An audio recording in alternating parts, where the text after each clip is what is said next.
দেশের 22তম রাষ্ট্রপতি হিসেবে শান্তিতে নোবেলজয়ী অর্থনীতিবিদ ডক্টর মোহাম্মদ ইউনূসকে রাষ্ট্রপতি হিসেবে ঘোষণা দিয়েছে নির্বাচন কমিশন। দুপুরে নির্বাচন ভবনে ব্রিফিংয়ে নতুন রাষ্ট্রপতির নাম ঘোষণা করেন প্রধান নির্বাচন কমিশনার। দেশের 22তম রাষ্ট্রপতি হিসেবে শপথ নিলেন নোবেলজয়ী ডক্টর মোহাম্মদ ইউনূস। বেলা 11টায় বঙ্গভবনের দরবার হলে শপথ অনুষ্ঠানে নবনির্বাচিত রাষ্ট্রপতিকে শপথ বাক্য পাঠ করান। প্রিয় দেশবাসী, আমি পদত্যাগ করেছি। রাষ্ট্রপতি মোহাম্মদ শাহাবুদ্দিন পদত্যাগ করেছেন। সাহেবের মতো একজন করাপ্টেড ব্যক্তি, প্রশাসনিক সেটআপ বিভিন্ন পরিবর্তনের আগে প্রেসিডেন্টকে অবশ্যই রিজাইন করতে হবে।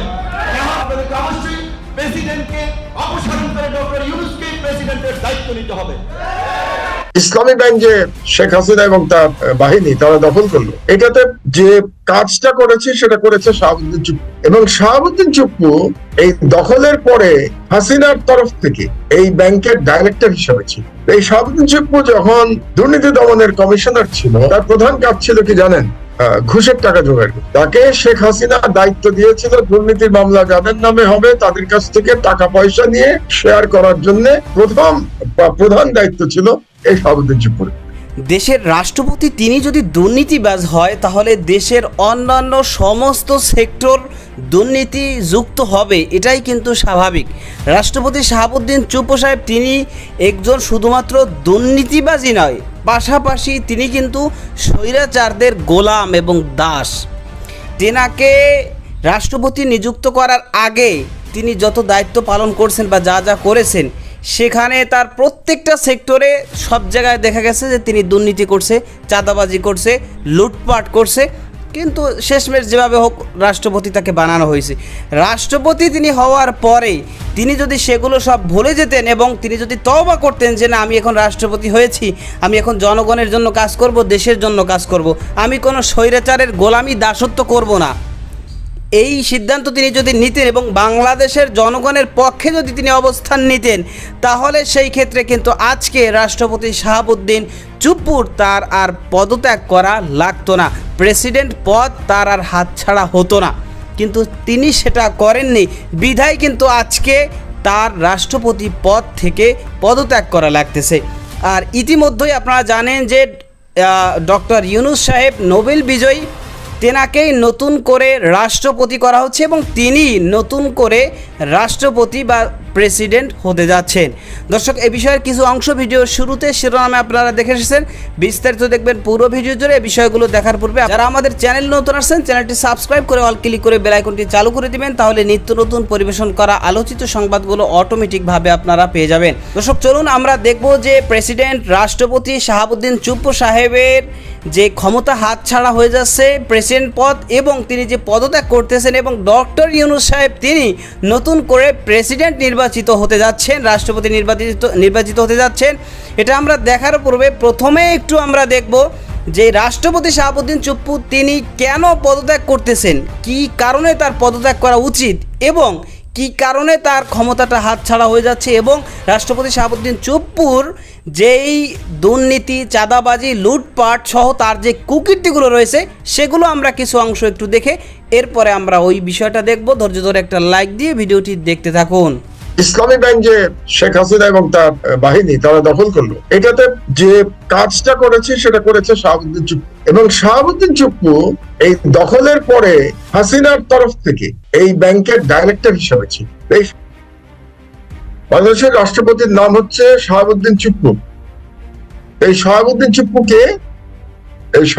চুপ্পু আপনারা এই ডকুমেন্টারিতে দেখেছেন যে ইসলামী ব্যাংক যে দখল করে নিয়ে গেল, আমি দখলই বলি এটাকে, ডিজিএফআই এর মাধ্যমে যে দখল করা হলো, সরকার যে দখল করলো, সরকার বলতে সরকার না, শেখ হাসিনা এবং তার যে বাহিনী তারা দখল করলো, এটাতে যে কাজটা করেছে সেটা করেছে শাহাবুদ্দিন চুপ্পু। এবং শাহাবুদ্দিন চুপ্পু এই দখলের পরে হাসিনার তরফ থেকে এই ব্যাংকের ডাইরেক্টর হিসেবে ছিল। তাকে ডাইরেক্টর হিসেবে নিয়োগ দেওয়া হয়েছে এই ব্যাংকে। এবং শাহাবুদ্দিন চুপ্পু, আমি স্টেপ বাই স্টেপ আসি তাহলে আপনারা বুঝতে পারবেন। শাহাবুদ্দিন চুপ্পুর তার আগে সে কি ছিল? তার আগে সে দুর্নীতি দমন কমিশনের ওয়ান অফ দ্য কমিশনার ছিল। এই জিনিসগুলো বাংলাদেশের অনেকেই জানে না, জানলেও হয় কি, যে কথাটা আমি বারে বারে বলি, বাঙালি মুসলমানের স্মৃতিশক্তি বড় দুর্বল, তারা মনে রাখেনি। এই শাহাবুদ্দিন চুপ্পু যখন দুর্নীতি দমনের কমিশনার ছিল, তার প্রধান কাজ ছিল কি জানেন? তার কাজ ছিল টাকা, ঘুষের টাকা জোগাড় করে। তাকে শেখ হাসিনা দায়িত্ব দিয়েছিল দুর্নীতির মামলা যাদের নামে হবে তাদের কাছ থেকে টাকা পয়সা নিয়ে শেয়ার করার জন্য। প্রধান দায়িত্ব ছিল এই শাহাবুদ্দিন চুপ্পুর, এবং শাহাবুদ্দিন চুপ্পুর সাথে আর দুজন লোক এই কাজে জড়িত থাকতো। একজন হচ্ছে বাংলাদেশের বর্তমান আইনমন্ত্রী আনিসুল হক, কারণ আনিসুল হক তখন সরকারের তরফ থেকে মামলা টামলা দেখত, দুদকের মামলা। আর একটা তৃতীয় ব্যক্তি ছিল, তিনি হলেন আনিসুল হকের অ্যাসিস্ট্যান্ট, তার নাম হলো অ্যাডভোকেট মোশাররফ হোসেন কাজী, সে এখনো দুদকের আইনজীবী। সুতরাং নেক্সাসটা ছিল দুদকে এই টাকা নেয়ার, এবং সেই টাকার অঙ্ক কিন্তু বিশাল। লোককে ব্ল্যাকমেইল করা হতো, বলা হতো আপনার নামে মামলা দেওয়া হবে, তারা টাকা দিয়ে দেন। আর মামলা যাদের হতো তাদেরকে বলা হতো আপনার নামে মামলা তো হয়ে যাচ্ছে, কিন্তু আমরা দেখবো যাতে বিচার আপনার পক্ষে থাকে, টাকা দিয়ে দেন। এবং এই কাজে দুদকের মধ্যে থেকে থাকতো চুপ্পু, দুদকের বাইরে আইনজীবীদের মধ্যে থাকতো এই আনিসুল হক এবং মোশাররফ হোসেন কাজল। তো এই হচ্ছে তার ব্যাকগ্রাউন্ড। সেখান থেকে তিনি রিটায়ার করবার পরে তিনি হয়ে গেলেন এই ইসলামী ব্যাংকের ডিরেক্টর, এবং তিনি রাষ্ট্রপতি যখন হলেন তখনও কিন্তু তিনি ইসলামী ব্যাংকের ডিরেক্টর। আপনারা অনেকেই হয়তো জানেন না, তিনি ইসলামী ব্যাংকের ডিরেক্টর পদে রেজিগনেশন দিয়ে রাষ্ট্রপতি হয়েছে। তাহলে কাকে রাষ্ট্রপতি করা হয়েছে? এরপরে আর বাংলাদেশের দুর্নীতি নিয়ে আর কোনো আসলে আলোচনারই কোনো প্রয়োজন পড়ে না, যদি আমরা এখানে কেবল মহামান্য বলতে হয়। জানেন তো, রাষ্ট্রপতিকে সংবিধান অনুযায়ী মহামান্য বলতে হয়। তো যে দেশে একটা দুর্নীতি বা চুপ্পুকে মহামান্য বলে, সেই দেশে আসলে দুর্নীতি নিয়ে, দুর্নীতি চিত্র নিয়ে আলোচনায় অর্থহীন। আর দু একটি কথা বলা দরকার। এই দুর্নীতি নিয়ে শিবলি বলছিল যে আমরা আমার দেশে আগে শুরু করেছিলাম। 2009 সালের ডিসেম্বরে আমরা প্রথম নিউজ ছাপাই। এই প্রধানমন্ত্রী, আমি এখন তাকে বলি সেলফ প্রক্লেম প্রধানমন্ত্রী, স্বঘোষিত প্রধানমন্ত্রীর ছেলে এবং জ্বালানি মন্ত্রীর যে জ্বালানি উপদেষ্টা তৌফিক এলাহি, তাদের সম্পর্কে একটা ঘুষের নিউজ বের হয় আমার দেশে। এবং তখন থেকেই কিন্তু আমার সঙ্গে শেখ হাসিনার একেবারে ব্যক্তিগত যে লড়াই, সেটা তখন ওই নিউজ থেকে শুরু। আজকে এই যে আওয়ামী লীগের মনোনীত, শেখ হাসিনার যে মনোনীত যে ব্যক্তি রাষ্ট্রপতি হিসেবে থাকলো, কোনো সন্দেহ নাই তৌহিদ সাহেব যদি বলে থাকেন যে ভারতে হাসিনা আশ্রয়ে থাকলে আমরা অস্বস্তি বোধ করি দুই দেশের রিলেশনশিপে, একইভাবে আপনার এই উপদেষ্টা পরিষদের পাশে যদি এই রাষ্ট্রপতি থাকে তাহলে নিঃসন্দেহে আপনাদের অস্বস্তি বোধ করার কথা, 1 নম্বর। 2 নম্বর হইল যার পায়ের নখ থেকে মাথার চুল পর্যন্ত একটা স্বৈরাচারী সরকারের দোসর হিসাবে ছিল, অ্যাডজাস্ট করে খুব সুন্দরভাবে, তাহলে তার বৈশিষ্ট্যগুলো আপনাকে অনুধাবন করে চিন্তা করতে হবে যে সে আপনাদের যে এই মুহূর্তে যে রাষ্ট্রপতি হিসেবে আছে সেটা আপনাদের কর্মকাণ্ড বা আপনাদের যে বর্তমান অবস্থা তার সাথে পরিবেশগত বা অবস্থানগতভাবে অন্তরায় কিনা। কোনো সন্দেহ নাই যে এটা অন্তরায়। অনেকে ভাবেন রাষ্ট্রপতিকে সরাবেন কিভাবে। আমি ব্যক্তিগতভাবে মনে করি এই রাষ্ট্রপতি যদি মানে ন্যূনতম বোধ থাকতো, বোধ শক্তি বা বোধ ক্ষমতা, তাহলে তো নিজে নিজেই চলে যেতেন। কিন্তু আপনার নিজের তো বোঝা উচিত যে আপনি যে পুরো দেশবাসীর কাছে আনওয়ান্টেড, আপনি যে বর্তমান উপদেষ্টা পরিষদের পাশে আপনি একটা অস্বস্তিকর পরিস্থিতি তৈরি করে রেখেছেন। কোনো সন্দেহ আছে? আপনি কি মনে করেন যে যারা এখন উপদেষ্টা হিসাবে দেশ চালাচ্ছে তারা আপনাকে খুব পছন্দ করতেছে, আপনার সাথে কিছু শেয়ার করছে?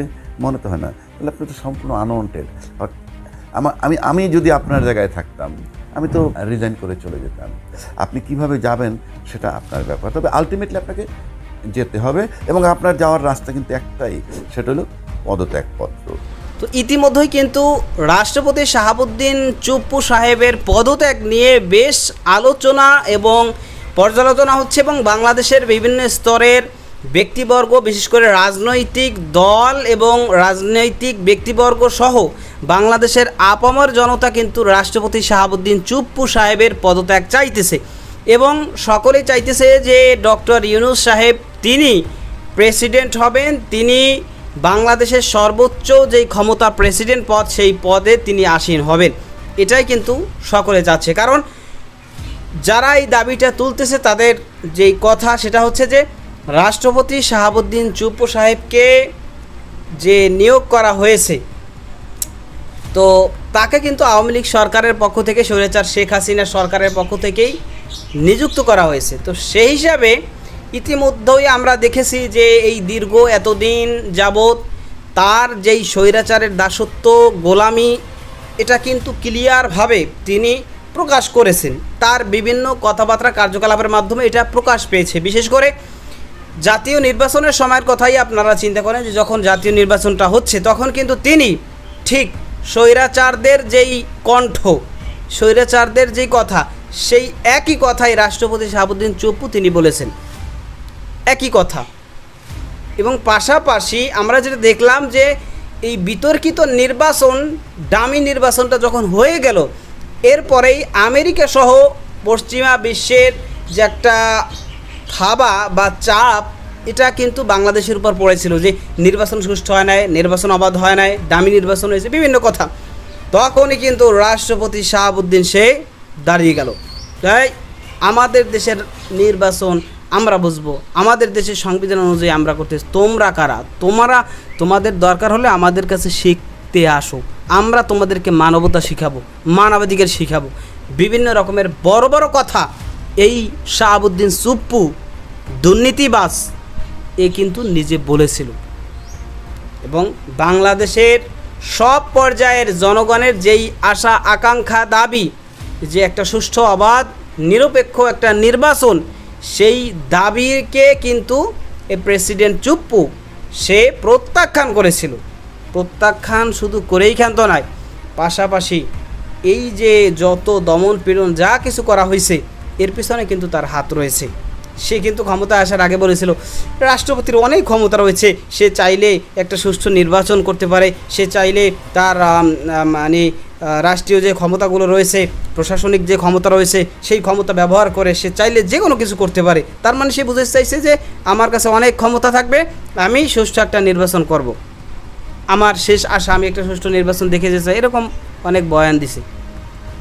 কিন্তু যখন নির্বাচনের সময়টা আসছে তখন আমরা দেখলাম কি যে স্বৈরাচারের সুরেই সুর মিলিয়ে, তালে তাল মিলিয়ে সে একইভাবে গান গাইছে এবং বাংলাদেশের জনগণের বিপক্ষে এই শাহাবুদ্দিন চুপ্পু সে অবস্থান নিয়েছে।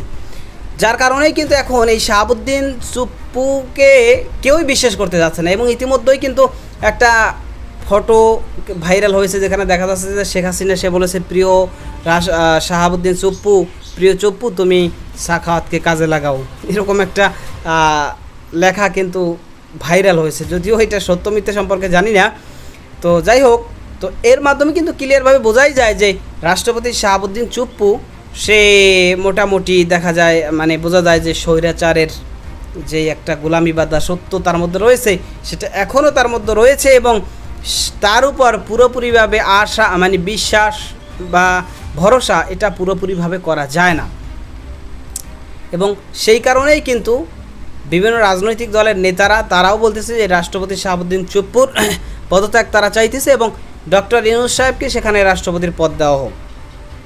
এখন তো বিষয়টা এমন হচ্ছে যে রাষ্ট্রপতির উপদেষ্টা হইলেন, এই যে যারা উপদেষ্টা হইলেন তারা তো যেন রাষ্ট্রপতির উপদেষ্টা নেন, বাংলাদেশের রাষ্ট্রপতির ক্ষমতায় তো সর্বোচ্চ। এখন সে যদি কোনোভাবে চাইলে, ক্ষমতা থাকলে, প্রকাশ্যে দেখেন না মির্জাফর কত প্রকার আছে, তো ওই প্রকাশ্যে দেখাবে যে হ্যাঁ জনগণের খুব পক্ষে। যেরকম আমরা দেখলাম শেখ হাসিনা চলে গিয়েছে, সে বলল যে হ্যাঁ আমার কাছে পদত্যাগপত্র জমা দিয়ে চলে গিয়েছে, হ্যাঁ।